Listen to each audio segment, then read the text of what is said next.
अस्सलाम वालेकुम, मैं सूफिया मलिक और आप देख रहे हैं PKN न्यूज़। सबसे पहले साबिक वजीर आज़म मियां मोहम्मद शहबाज शरीफ से मौलाना फजल रहमान की मुलाकात, सियासी इंतखाबी सूरत हाल पर तबादला ख्याल किया गया।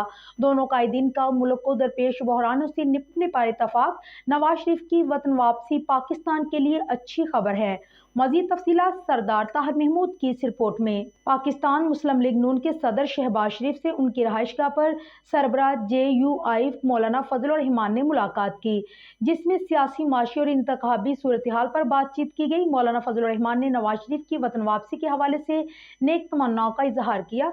मुलाकात में दोनों कायदीन ने मुशावरत और इश्तराक अमल से आगे बढ़ने का फैसला किया। दोनों कायदीन ने इतफाक किया है कि बहरानों से मिलकर ही निपटा जा सकता है। सदर नून लीग शहबाज शरीफ ने कहा कि तमाम जमातों ने 16 माह में सियासत का नहीं, सिर्फ रियासत बचाने का सोचा।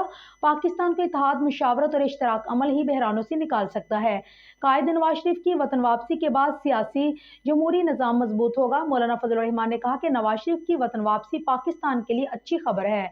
सच बेनकाब हो चुका है। नवाज शरीफ को सियासी इंतकाम का निशाना बनाया गया। नवाज शरीफ और उनके खानदान को नाहक सताया गया। ये तारीख का स्याबाब रहेगा।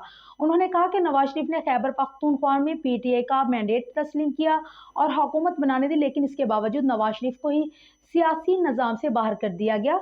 सियासी रहनुमाओं को नाहक चोर कहना सब सियासी इंजीनियरिंग का खेल था।